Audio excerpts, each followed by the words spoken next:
GST में हुए बदलाव के बाद से ही भारत में किसानों और डेयरी क्षेत्र से जुड़े लोगों के लिए राहत की बड़ी खबर सामने आई है। जीएसटी परिषद ने हाल ही में ऐसे अहम फैसले लिए हैं जिनसे खेती बाड़ी और डेयरी इंडस्ट्री की दिशा बदल सकती है। उर्वरकों से लेकर जैव कीटनाशक, कृषि उपकरणों से लेकर दूध, घी और पनीर तक कई उत्पादों पर जीएसटी दरों को घटा दिया गया है। सरकार का यह कदम सीधे तौर पर किसानों की लागत कम करना, उपभोक्ताओं तक सस्ता और पौष्टिक भोजन पहुंचाना और पूरे कृषि डेयरी क्षेत्र को नई मजबूती देना है। आपको बता दें कि कृषि और डेयरी क्षेत्र से जुड़ी इंडस्ट्री ने हाल ही में जीएसटी कानून में किए गए बदलाव का खुले तौर पर स्वागत किया है।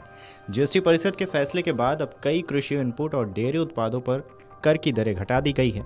उद्योग जगत का कहना है कि यह बदलाव किसानों के लिए बड़ी राहत साबित होंगे, खासकर ऐसे समय में जब इनपुट लगातार बढ़ रही है और मौसम की अनिश्चितताओं से खेती पर दबाव बढ़ा हुआ है। नए फैसले के तहत उर्वरकों और जैव कीटनाशकों, कृषि उपकरणों और डेयरी उत्पादों पर जीएसटी दरों में कटौती की गई है। इससे किसानों की लागत तो घटेगी ही, साथ ही उपभोक्ताओं तक पौष्टिक भोजन भी सस्ते दरों पर पहुंचेगा। गोदरेज एग्रोवेट लिमिटेड के सीईओ और एमडी सुनील कटारिया ने इन सुधारों को बेहद अहम बताया है। उनका कहना है कि उर्वरकों और जैव कीटनाशकों पर जीएसटी में कमी किसानों को उस वक्त राहत देगी जब अनियमित मौसम ने फसलों को काफ़ी नुकसान पहुंचाया है। उन्होंने बताया कि खेती में औसतन 30 से 40% तक का खर्च इनपुट लागत आता है। ऐसे में इन पर कर कम होने से किसानों के लिए गुणवत्तापूर्ण फसल पर समाधान तक पहुंचना आसान होगा। इससे न सिर्फ पैदावार बढ़ेगी बल्कि किसानों की आय भी बेहतर होगी। कटारिया ने यह भी कहा है कि डेयरी उत्पादों पर कर घटाकर 5% कर दिया जाना किसानों के सामर्थ्य को बढ़ाने और उपभोक्ताओं की खपत में सुधार करने वाला कदम है। इसके असर से देश में प्रोटीन की कमी को दूर करने में मदद मिलेगी और साथ ही डेयरी किसानों के परिवारों को भी अतिरिक्त सहारा मिलेगा। बता दें कि सरकार की ओर से भी गुरुवार को जीएसटी में हुए सुधारों से डेयरी उद्योगों को होने वाले फायदों के बारे में बताया गया है। सरकार के मुताबिक अधिकांश डेयरी उत्पादों को या तो कर मुक्त रखने या फिर केवल 5% कर लगाने के फैसले से 19 लाख करोड़ रुपए के डेयरी उद्योगों में मांग बढ़ेगी। 56वीं जीएसटी परिषद ने बुधवार को हुई अपनी बैठक में दूध और दूध उत्पादों पर व्यापक कर युक्तिकरण को मंजूरी दी है। मत्स्य पालन, पशुपालन और डेयरी मंत्रालय ने एक आधिकारिक बयान में कहा है कि जीएसटी के ढांचे में सुधार इस क्षेत्र में जीएसटी दरों में सबसे व्यापक सुधारों में से एक है। यह सुनिश्चित होगा कि अधिकांश डेयरी उत्पाद अब या तो कर से मुक्त होंगे या फिर उन पर केवल 5% तक की दर लागू होगी।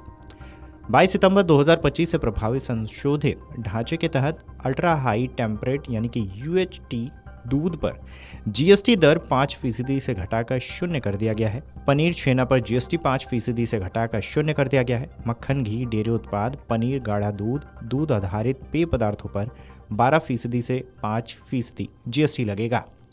आइसक्रीम पर जीएसटी 18 से घटाकर 5% किया गया है। बयान में कहा गया है कि आइसक्रीम पर जीएसटी 18% से घटाकर 5% हो जाएगा।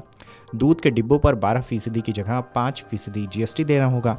मंत्रालय ने कहा है कि यह महत्वपूर्ण कर तर्क संगतिकरण से डेयरी क्षेत्र को बढ़ावा मिलने तथा किसानों को और उपभोक्ताओं दोनों को लाभ मिलने की उम्मीद है, जिससे देश के समग्र सामाजिक आर्थिक विकास में योगदान मिलेगा।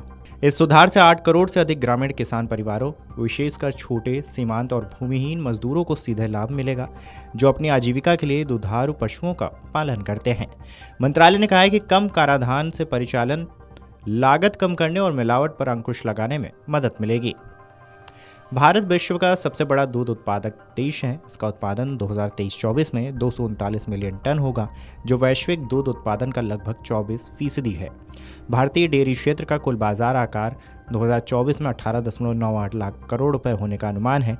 मंत्रालय ने कहा है कि हालिया जीएसटी सुधार इस क्षेत्र की उत्पादकता और प्रतिस्पर्धा की क्षमता को और बढ़ाने में महत्वपूर्ण भूमिका निभाएंगे, साथ ही स्थायी आजीविका सुनिश्चित करेंगे।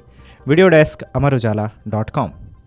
अगर आप ये वीडियो YouTube पर देख रहे हैं तो हमारे चैनल को सब्सक्राइब कर बेल आइकन दबाएं और Facebook पर देख रहे हैं तो हमारे पेज को लाइक करें।